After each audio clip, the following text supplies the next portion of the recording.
Se incorpora en este momento al programa Mercedes Malavé. Mercedes, ¿cómo estás? Buenas tardes.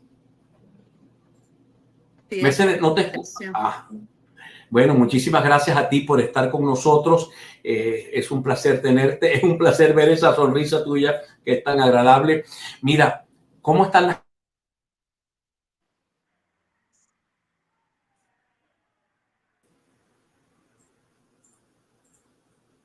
¿Me escuchas, Mercedes? Ahora sí. Ahora sí, adelante. Escuché la pregunta. Sí, te preguntaba, digamos, de lo general a lo particular, ¿cómo ves la cosa política venezolana? Bueno, yo siento que el país está en una Mercedes, no me sensación... escucha, Yasmín. Yo creo que cámbiame de cámara. O fue que me congelé con la otra. Mercedes, ¿me escuchas ahora? Ahora sí te escucho, sí. No, ¿Tú me Mercedes escuchas a no me mí? está escuchando. No sé qué voy a hacer. Yo no le escucho. Ella está hablando, pero tampoco lo escucho, Yasmín.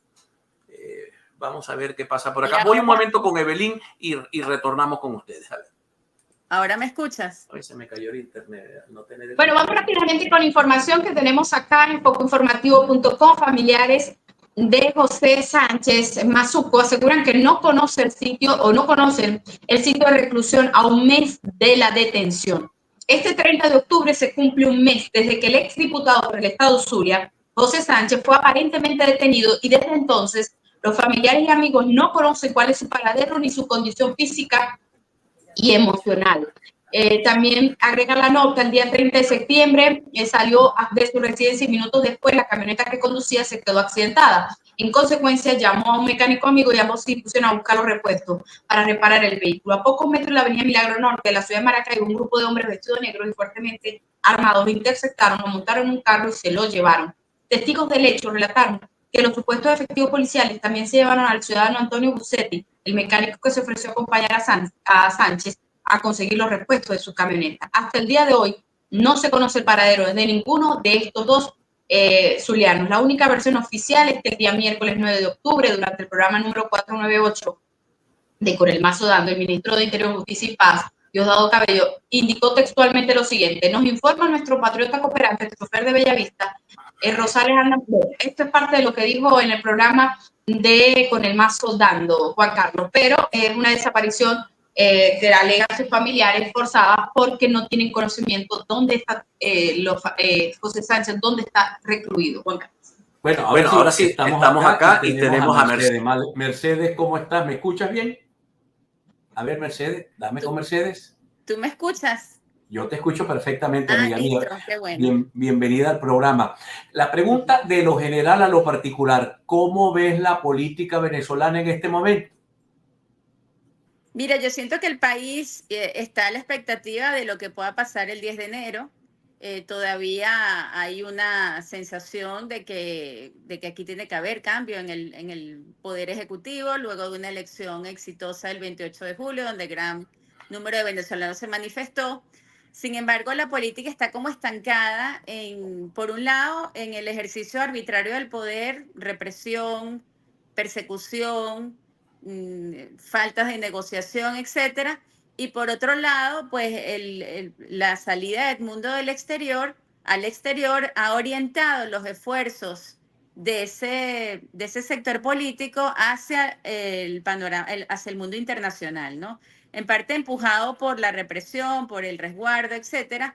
Pero bueno, vemos cómo internacionalmente se están moviendo muchísimo, etcétera, mientras que en el país pues todo sigue igual y quienes estamos aquí más bien tenemos que actuar con muchísima prudencia, Juan Carlos, porque mira lo que pasó en Maracaibo, ¿no? O sea, en la alcaldía.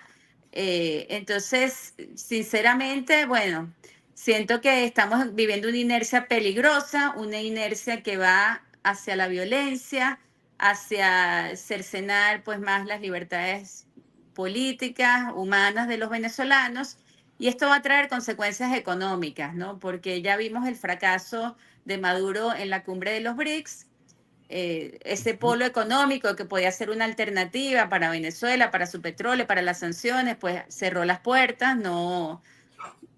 países tan cercanos geográficamente como Brasil, pues se niegan a normalizar las relaciones económicas con Venezuela. Y bueno, mientras tanto Estados Unidos y la OFAC siguen siendo los dueños de las concesiones petroleras en Venezuela, los que deciden quién va a explotar petróleo aquí, quién no, a quién se le van a otorgar licencias y a quién no, a quién se le van a renovar y a quién no. Y bueno, es una situación relativamente cómoda para los Estados Unidos que sin necesidad de producir un cambio de gobierno, pues controlan el negocio petrolero en Venezuela, ¿no? Hay una cosa que me preocupa. Yo quisiera saber tu análisis sobre esto. ¿Por qué, si las calles están calmadas, por qué continúa la detención selectiva de personas?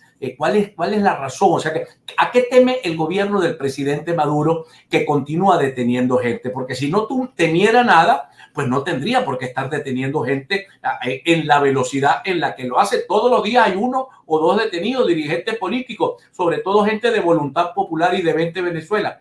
¿Qué pasa? ¿Qué es lo que tú piensas que el gobierno puede estar presumiendo? Mira, yo creo que el gobierno está desatando pues todo su odio y toda su fuerza represiva. En algunos casos será la retaliación política, la venganza por quién sabe qué factura le estarán cobrando algún dirigente. En otros casos será por una medida preventiva. Bueno, estas personas pueden eventualmente llamar otra vez a la manifestación, al vandalismo que según ellos hay, etcétera. En otros casos será ejemplarizante por una medida ejemplarizante para que en los barrios, en las zonas populares, pues no se le ocurra volver a hacer algo como lo que pasó en Venezuela el 29 de julio. Entonces creo que son tres acciones o tres intenciones que juegan sin mucho discernimiento. En algunos casos será la retaliación, en otros casos será la prevención, en otros casos serán medidas ejemplarizantes. Creo que no obedece a una sola cabeza. Creo que allí hay también fuerzas que se disparan solas, o sea, y actúan y después, bueno, se entienden internamente. Así que bueno, lo que sí está claro es que está desatada la represión y la persecución y el llevarse por delante a quien quiera, como sea y bajo cualquier excusa. Bueno, un poco lo que pasó, Juan Carlos, cuando en este país el gobierno decidió, por ejemplo, acabar con la delincuencia, ¿no? Entonces se desataban las fuerzas en la cota 905 aquí en Caracas o en cualquier lugar sin, bueno, después evaluamos los platos rotos, ¿no? Pero ahorita vamos a darle con furia a esto, ¿no? Un poco esa es Mercedes, la inercia en la que está el gobierno, por eso digo que es violenta. tengo que ir a identificar. Quiero que te quedes más con nosotros, obviamente. Vamos comenzando y te voy a dejar esta pregunta. ¿Cuánto tiempo es sostenible un nivel de persecución y represión de esta naturaleza para un gobierno que a la larga necesita estabilizar el barco, estabilizarlo, porque los cisnes negros no son frecuentes, pero existen? Entonces quisiera que al retorno me diga, no, me dice Yasmín que no voy a comerciales. Sigamos entonces. ¿Cuánto tiempo resiste una situación de esta naturaleza? Mira, yo creo que estas situaciones no son resistentes en el tiempo. Yo creo que efectivamente vamos hacia un escenario en el que va a pasar algo, ¿no? ¿Cuánto tiempo exactamente? Bueno, quién sabe, ¿no? El gobierno tiene que buscar una válvula de escape porque de verdad que aquí hay unos temas. Solamente plantéate toda la cantidad de personas que fueron constituyentes y que están del lado del gobierno, cómo se sentirán ahora viendo las violaciones descaradas y reiteradas a la Constitución, ¿no? Ya afloran diferencias internas en el gobierno. Por ejemplo, dentro del gobierno y de los afectos al gobierno hubo una ola de insultos espantosos a Lula y de repente salió Maduro salvándole no sé, la intención a Lula, diciendo que él no se atrevía a juzgar, que él no se atrevía todavía, que la escuela diplomática de Brasil es la culpable porque siempre ha estado ligada a Estados Unidos. Bueno, intentando salvar a Lula. Y bueno, evidentemente, pues él se está deslindando de un radicalismo interno en su partido. También ha habido cosas con el fiscal, etcétera. Entonces, bueno, en la medida en que aumenta la represión, Mercedes, yo perdí el audio completo con Mercedes. Voy a darle un pase a Evelyn Castro. Ahora sí, regresé. Ya regresé. Gracias. Sí, sin duda que el presidente trata de coserle el capote a Lula, pero pareciera que Lula no come casquillo, ¿no? Que Lula tiene como que una decisión tomada. Lula siente que le cuesta mucho lidiar si quiere seguir siendo que el Partido de los Trabajadores quiera seguir gobernando en Brasil, después de la pela que le acaban de dar en las alcaldías, él va a tener que tomar una postura un tanto diferenciadora de alguien que está gobernando como está gobernando el presidente Maduro y sobre todo después del 28. Mercedes. A expensas del pueblo. Sí, sí, efectivamente. Todas estas cosas lo que hacen es generar más tensión interna a lo interno del gobierno. Eso sumado a las tensiones que genera esta ola represiva, pues eventualmente yo no lo veo sostenible en el tiempo, ¿no? No lo veo sostenible. Ahora, como lo que impera, Juan Carlos, es la irracionalidad, como lo que impera es la ilogicidad política, como no hay ninguna intención de negociar, de acordar, etcétera, bueno, es impredecible lo que pueda pasar aquí, ¿no? Que es lo lamentable, ¿no? Porque entre un demócrata y un autócrata lo que hay es una decisión moral, o sea, yo me dejo llevar por mis instintos, por mis pasiones, por mi racionalidad o intento encauzar el país hacia un camino racional y democrático con reglas de juego y con instituciones. Entonces, bueno, Claro. ¿qué se puede desatar? Cualquier cosa. Acuérdate que la Primera Guerra Mundial la desató el asesinato de un archiduque. O sea, cualquier cosa puede ser detonante aquí para unas cosas muy graves, ¿no? Y son las responsabilidades que uno no ve que adquiere ningún miembro del gobierno. O sea, nadie Ahora, asume la responsabilidad de decir, miren, aquí tenemos que volver a la racionalidad política, porque si no estamos jugando con fuego, ¿no? pero también siento, mi querida amiga, que comienzan a surgir factores disonantes dentro de la oposición. La pelea interna de Primero Justicia ciertamente ha sido un tanto penosa. Ayer Rafael Simón Jiménez decía, bueno, que aquí hay pecados originales, que la campaña no se acordó previo a la campaña algunas reglas del juego, que el radicalismo verbal de ambos bandos nos llevó a este tira y encoge. Hoy nuestro amigo común, Kiko Bautista, sale diciendo que él votó por el mundo, pero que no votaría más por un tipo que se fue de Venezuela y negoció su casa y su apartamento en vez de negociar a los presos políticos. Comienza también la oposición, algunos a buscar una explicación a lo que pasó y a tratar de deslindarse también de lo que pasó, pensando que puede haber algún punto de negociación por parte del gobierno. Hablemos de lo que está pasando en la oposición. Mira, evidentemente, Juan Carlos, a mí ya no me cabe la menor duda de que la oposición, o sea, alrededor de Edmundo, está como estancada, ¿no? Tiene que crecer en apoyos, en consensos, en pluralidad, en diversidad, etcétera. Más bien lo que veo es una tendencia a la exclusión, el sectarismo, etcétera. La pelea interna de Primero Justicia que ha salido hacia afuera ya no se queda en Primero Justicia. Ahora Guanipa insulta al Foro Cívico, insulta a Fede Cámara. O sea, se están liquidando políticamente, ¿no? En el sentido de que están perdiendo el capital. Quizás el capital electoral lo tiene porque el acto electoral ya se produjo. Pero todos los consensos políticos que iban a ser necesarios, aunque el gobierno hubiese reconocido el triunfo de Edmundo, pues han demostrado que no están en capacidad de generar ningún tipo de consenso, ni siquiera para gobernar este país, ¿no? O sea que eso es muy grave. Yo creo, y lo dije esta mañana en una reunión política, que la única salida que tenemos los demócratas en Venezuela es constituirnos en un gran frente, foro, movimiento, llámalo como quieras llamarlo. Es más, hasta me ofrecí a recorrer el país para hablar de esto en defensa de la Constitución. Un gran movimiento. Exclusivamente en defensa de la Constitución. Exclusivamente en defensa, porque la constitución que tenemos es democrática. Ya no podemos a la defensa del voto, porque no sabemos qué va a pasar el año que viene, no sabemos si vamos a tener testigos, no sabemos si va a haber garantías para la participación. Lo que sí sabemos es que tenemos una constitución que hasta ahora no han cambiado y que es democrática, que en su artículo 5 dice que la soberanía reside en el pueblo y que en su artículo 6 dice que los gobiernos de Venezuela son y serán siempre democráticos, alternativos, participativos, electivos, responsables, pluralistas, etcétera.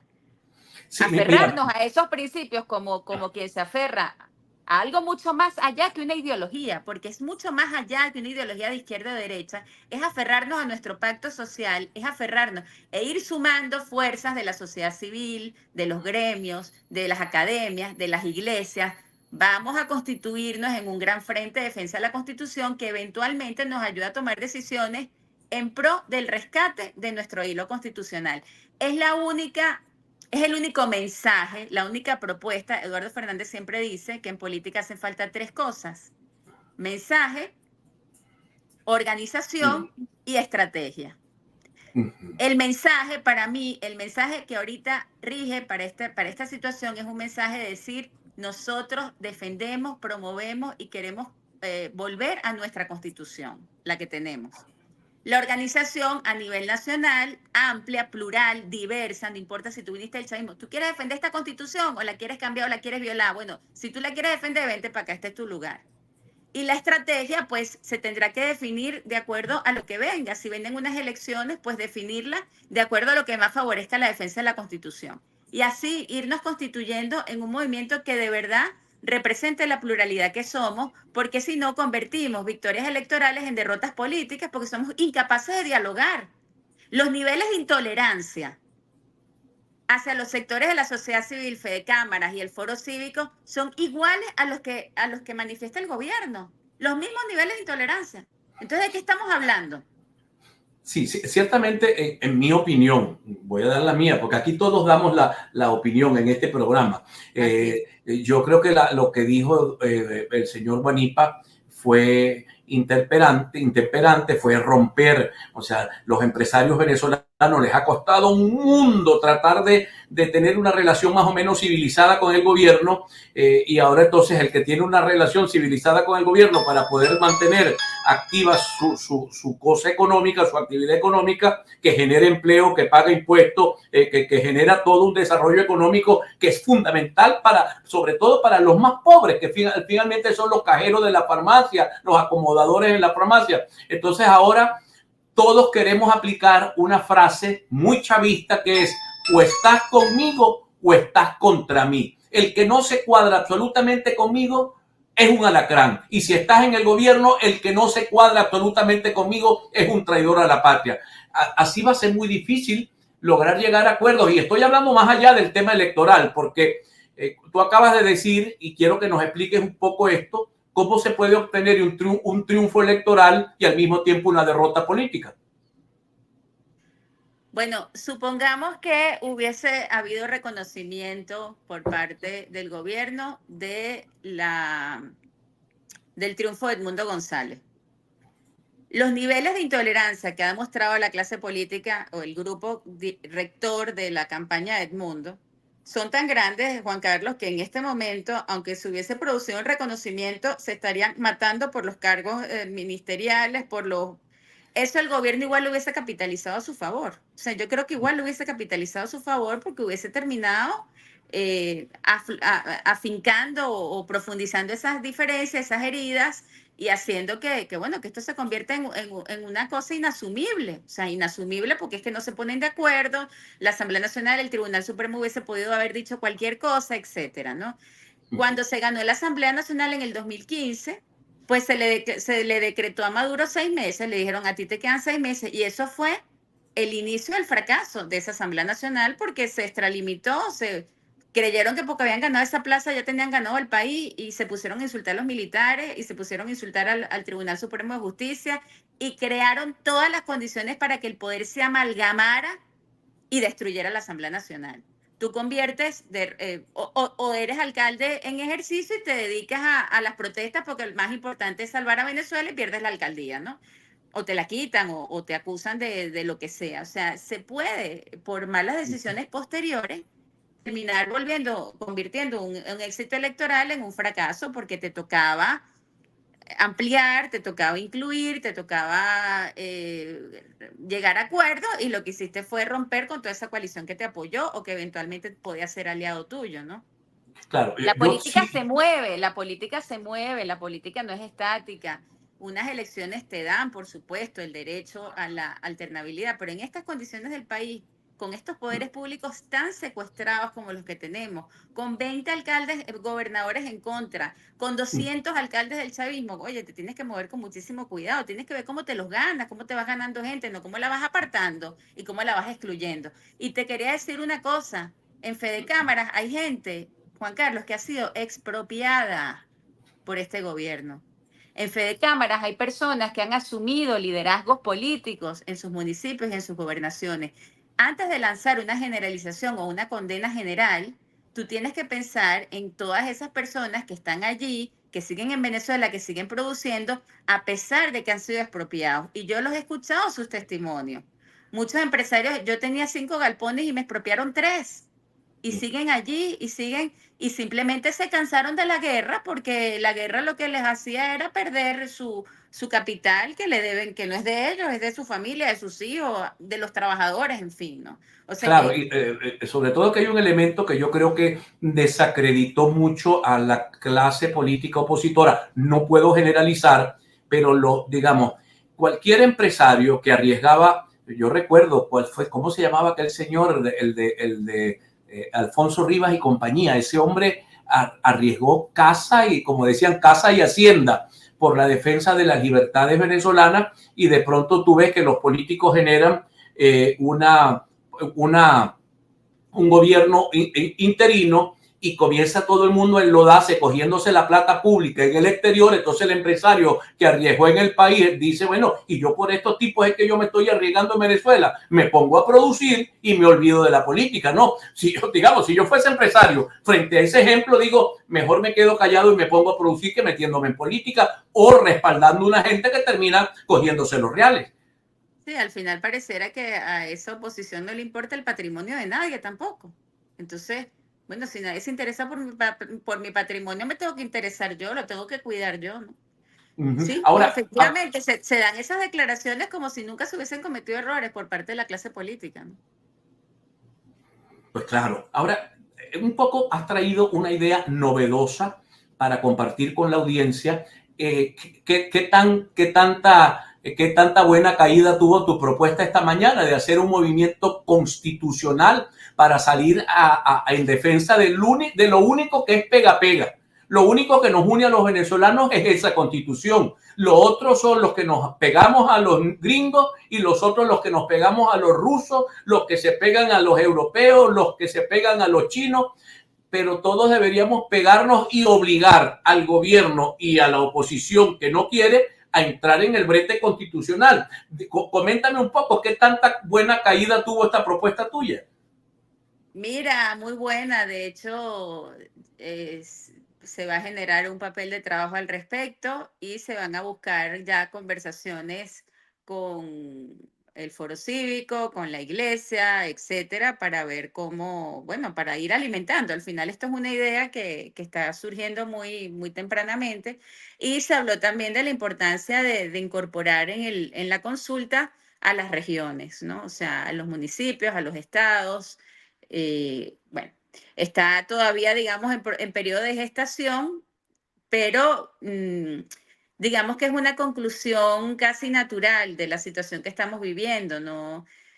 En el sentido de que lo único que nos queda es la Constitución, y tenemos que salir en su defensa, y es la tarea que como políticos nos corresponde en este momento, ¿no? Sí, sin duda es como darle una válvula de escape a la sociedad frente a esta especie de juego trancado que tenemos, ¿no? Tratar de buscar eso, tratar de buscar un nexo de unión, un denominador común, porque evidentemente, o sea, no podemos seguir minimizando o achicando el espacio político, lo tenemos que ampliar, tenemos que incluir a muchos más actores.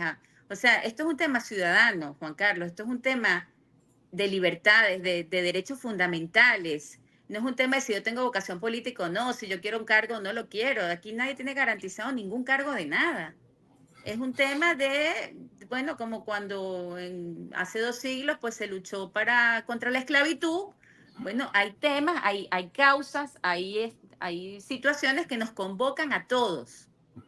Y quizás los políticos lo que tenemos que buscar es cómo los convoco, cómo los hago conscientes, ¿no? Del deber que tenemos en este momento de luchar todos por el rescate de libertades, de derechos fundamentales, etcétera. Bueno, Mercedes, Entonces, para bueno, pues nosotros, es la Constitución. bueno, espero que en los próximos días, cuando el movimiento vaya tomando más fuerza, más forma, quiero decir, podamos escucharte de nuevo, y a lo mejor recibirte en el Zulia y escuchar acá en alguna asamblea, en algún movimiento de seres humanos que podamos reunir para que escuchen para que escuchen una propuesta que sin duda es novedosa y trata de terciar en la grave crisis política venezolana. Mercedes, gracias por habernos atendido. Y para nosotros escucharlos a ustedes también. Un verdadero placer compartir contigo este rato. Gracias a Mercedes Malavé. Gracias, Mercedes. Un abrazo.